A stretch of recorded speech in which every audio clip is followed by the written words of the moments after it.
तो नमस्कार, स्वागत है एक बार फिर से आज की बड़ी और ताजा खबरों में। बता आपसे निवेदन है कि वीडियो को लाइक कर दें, चैनल को सब्सक्राइब करें और घंटी बटन भी दबा दें। ये पहली बड़ी खबर है। अतीक अहमद के शूटर गुड्डू मुस्लिम के छत्तीसगढ़ में छुपे होने की आशंका। कांग्रेस और बीजेपी के बीच गर्मा गई सियासत। ये आपको बता दें कि बाहुबली अतीक अहमद के शूटर बमबाज गुड्डू मुस्लिम की उत्तर प्रदेश पुलिस शिद्दत से तलाश कर रही है। हालांकि फरार गुड्डू मुस्लिम लगातार अपना ठिकाना बदल रहा है। इसी कड़ी में पिछले 2 दिनों से गुड्डू मुस्लिम को उड़ीसा और छत्तीसगढ़ बॉर्डर पर होने की सूचना काफी चर्चा में है। इसको लेकर छत्तीसगढ़ में भगोड़े गुड्डू मुस्लिम पर राजनीति गर्मा गई है। बीजेपी छत्तीसगढ़ की कांग्रेस सरकार को अपराधियों को पनाह देने वाली सरकार बता रही है। दूसरी तरफ कांग्रेस पार्टी उत्तर प्रदेश की योगी सरकार को नाकाम बता रही है। दरअसल एसटीएफ को गुड्डू मुस्लिम की आखिरी लोकेशन उड़ीसा और छत्तीसगढ़ के बॉर्डर पर स्थित सोहेला इलाके में मिली है, जो कि छत्तीसगढ़ के सारंगढ़ बिलाईगढ़ जिले के करीब है। इसीलिए सारंगढ़ पुलिस अब अलर्ट मोड में आ गई है। गुड्डू मुस्लिम का अभी कोई अता पता नहीं है, लेकिन छत्तीसगढ़ बीजेपी नेताओं की बयानबाजी शुरू हो गई है।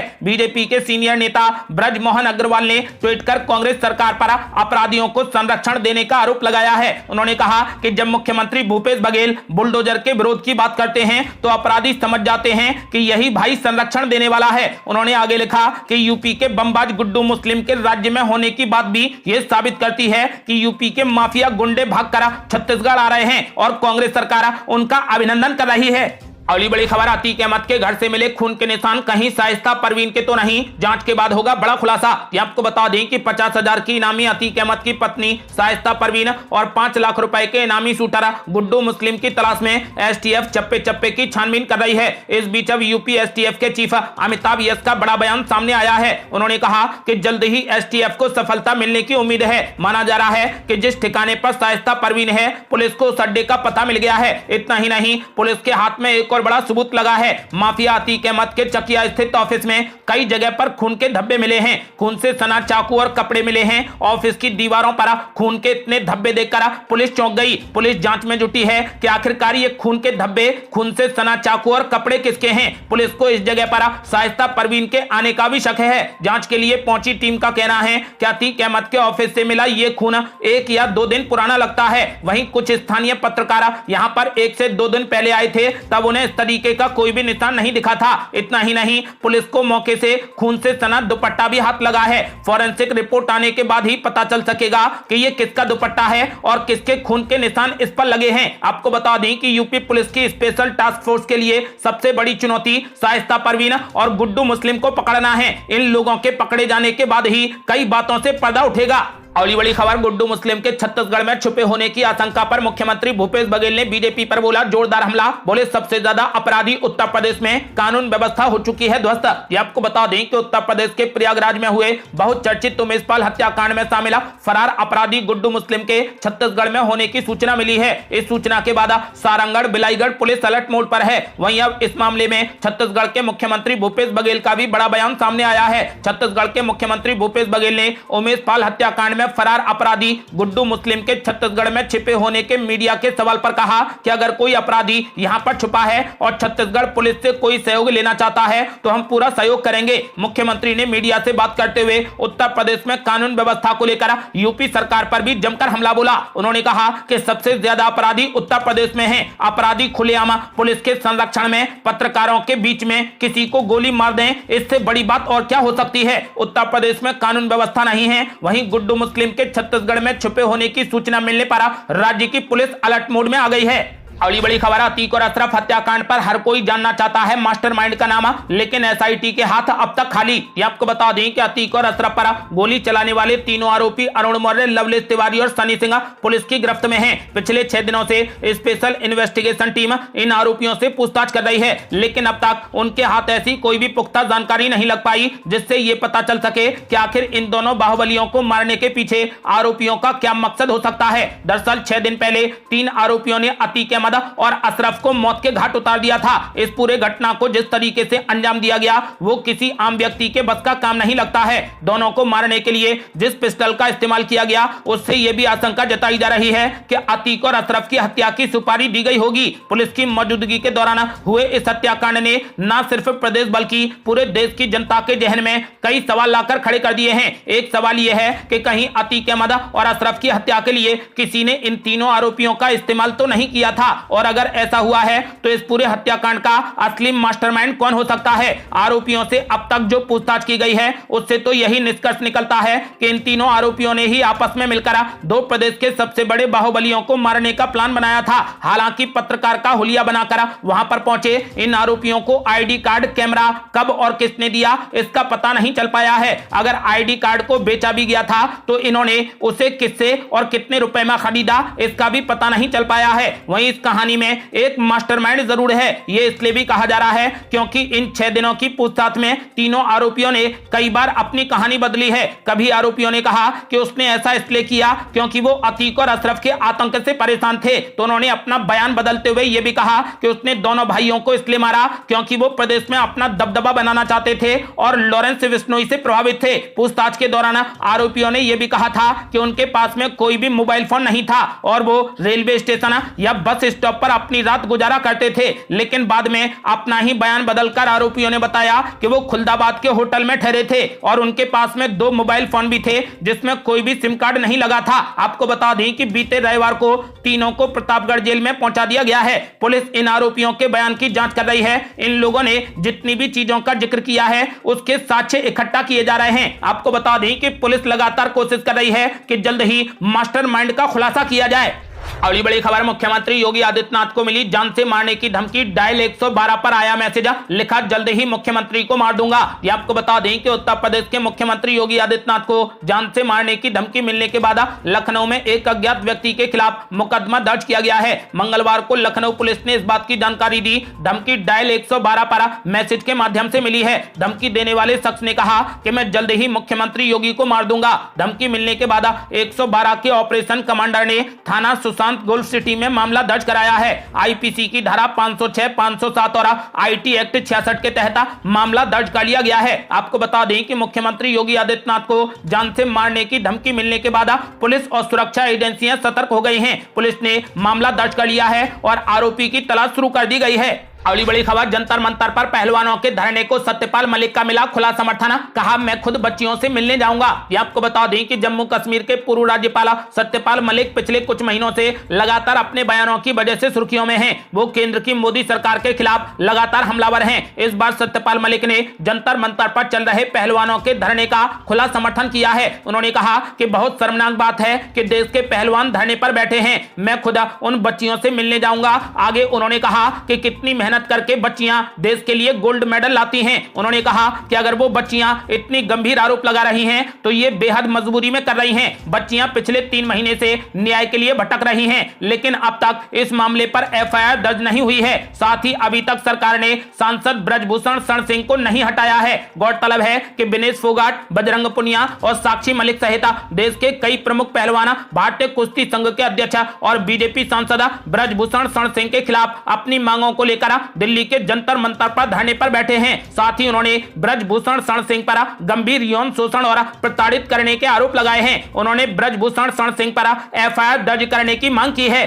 अगली बड़ी खबर, पहलवानों की याचिका पर एक्शन में आ गया सुप्रीम कोर्ट। पुलिस और सरकार को जारी कर दिया नोटिस। ये आपको बता दें कि सुप्रीम कोर्ट ने मंगलवार को भारतीय कुश्ती संघ के अध्यक्ष ब्रजभूषण शरण सिंह के खिलाफ एफआईआर की मांग वाली पहलवानों की याचिका पर दिल्ली पुलिस और सरकार को नोटिस जारी कर दिया है। विनेश फोगाट समेत 7 महिला पहलवानों ने सोमवार को सुप्रीम कोर्ट में याचिका दायर की थी। इसमें ब्रजभूषण शरण सिंह के खिलाफ यौन उत्पीड़न का आरोप लगाते हुए एफआईआर की मांग की गई थी। मंगलवार को सुप्रीम कोर्ट के मुख्य न्यायाधीश जस्टिस डी चंद्रचूड़ और पीएस नरसिम्हा की पीठ ने मामले की सुनवाई की। पीठ ने इसे गंभीर मामला बताते हुए दिल्ली पुलिस और दिल्ली सरकार से एफआईआर दर्ज करने की खिलाड़ियों की मांग पर जवाब मांगा है। कोर्ट में 28 अप्रैल को मामले की अगली सुनवाई होगी। अगली बड़ी खबर, ममता बनर्जी और अखिलेश यादव से मिले नीतीश कुमार। कर्नाटक चुनाव के बाद दिल्ली में लगेगा बड़ा जमावड़ा। ये आपको बता दें कि कर्नाटक विधानसभा चुनाव के बाद 19 राजनीतिक दलों के शीर्ष नेताओं की दिल्ली में बड़ी बैठक हो सकती है। मुख्यमंत्री नीतीश कुमार लगातार विपक्ष के बड़े नेताओं से मुलाकात कर रहे हैं। बिहार के मुख्यमंत्री नीतीश कुमार ने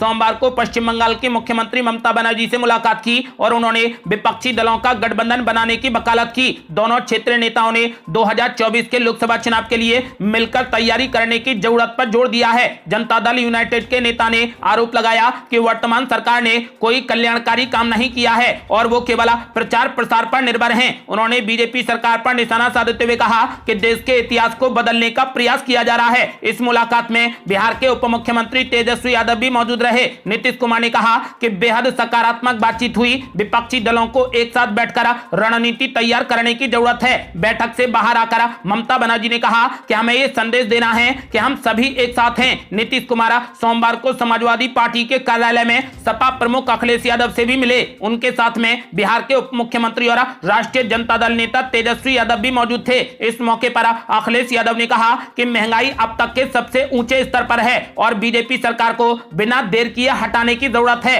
नीतीश कुमार ने केंद्र सरकार पर निशाना साधते हुए कहा कि भारत के विकास के लिए कुछ भी नहीं किया जा रहा। शासन करने वालों को केवल प्रचार करने में दिलचस्पी है। ममता बनर्जी ने कहा कि मैंने नीतीश कुमार से केवल एक अनुरोध किया है। जयप्रकाश जी का आंदोलन बिहार से शुरू हुआ था। अगर हम बिहार में सर्वदलीय बैठक करें तो हम फैसला कर सकते हैं कि हमें आगे कहां पर जाना है। दोनों नेताओं के बीच में हुई चर्चा के बारे में अभी ज्यादा जानकारी नहीं मिल पाई है। दोनों ने केवल मोटे तौर पर ही बैठक में चर्चा वाले बिंदुओं की जानकारी दी। ममता बनर्जी ने कहा कि मैं बीजेपी को बड़ा जीरो बनाना चाहती हूं। वे मीडिया के समर्थन और झूठ से बड़े हीरो बन गए हैं। विपक्षी एकता में कांग्रेस के शामिल होने के सवाल पर ममता बनर्जी ने कहा कि सभी दल शामिल हैं। ममता बनर्जी ने समाजवादी पार्टी के अध्यक्ष अखिलेश यादव, ओडिशा के मुख्यमंत्री नवीन पटनायक और जनता दल के नेता एचडी कुमारस्वामी के साथ में पिछले महीने इसी तरीके की बैठकें की थी। लोकसभा चुनाव से पहले बीजेपी दलों को एकजुट करने के लिए नीतीश कुमार ने इस महीने की शुरुआत में नई दिल्ली में कांग्रेस के अध्यक्ष मल्लिकार्जुन खड़गे और पार्टी के वरिष्ठ नेता राहुल गांधी से भी मुलाकात की थी। बीजेपी के खिलाफ एक संयुक्त मोर्चा बनाने के लिए करीब 19 राजनीतिक दलों के शीर्ष नेताओं की बैठक कर्नाटक विधानसभा चुनाव के बाद दिल्ली में होगी। आपको बता दें कि विपक्षी नेताओं का पहले अप्रैल के अंत में बैठक का कार्यक्रम था। 10 मई को होने वाले कर्नाटक विधानसभा चुनाव के मद्देनजर बैठक टल गई है। सूत्रों के अनुसार कांग्रेस अध्यक्ष मल्लिकार्जुन खड़गे अगले महीने किसी समय बैठक बुला सकते हैं और उन्होंने विभिन्न दलों के नेताओं से इस संबंध में बात भी की है। बड़ी खबर, बार बार विपक्षी एकता की हवा निकाल रहे शरद पवार अब एमबीए की रैलियों से कर लिया किनारा। ये आपको बता दें कि राष्ट्रवादी कांग्रेस पार्टी प्रमुख शरद पवार के 23 अप्रैल को दिए गए बयान ने महाराष्ट्र में सियासी सरगर्मी बढ़ा दी है। बयान के बाद महाविकास आघाड़ी के भविष्य को लेकर सवाल उठने लगे तो अगले ही दिन शरद पवार ने सफाई दी और कहा कि उनके बयान का गलत मतलब निकाल लिया गया। शरद पवार ने कहा कि वो हमेशा से महाविकास आघाड़ी की एकता के पक्ष में है, लेकिन जो ताजा खबर आ रही है उससे ऐसा लगता तो नहीं है। खबर है कि शरद पवार 1 अप्रैल को होने वाली महाविकास आघाड़ी की रैली से किनारा कर सकते हैं। रविवार को अमरावती के एक कार्यक्रम में एनसीपी नेता ने महाविकास आघाड़ी गठबंधन को लेकर कहा कि आज हम साथ में हैं और हमारी इच्छा है कि साथ में चुनाव लड़ें, लेकिन सिर्फ इच्छा होने से क्या होता है। उन्होंने आगे कहा कि कई प्रक्रियाएं होती हैं, सीट बंटवारे का मुद्दा होता है, पार्टियों के अपने विषय होते हैं, तो अभी कैसे कह सकते हैं कि हम साथ में चुनाव लड़ेंगे। इस बयान के बाद जब अटकलों का दौर शुरू हुआ तो सोमवार को शरद पवार ने सफाई देते हुए बताया कि उन्होंने कहा था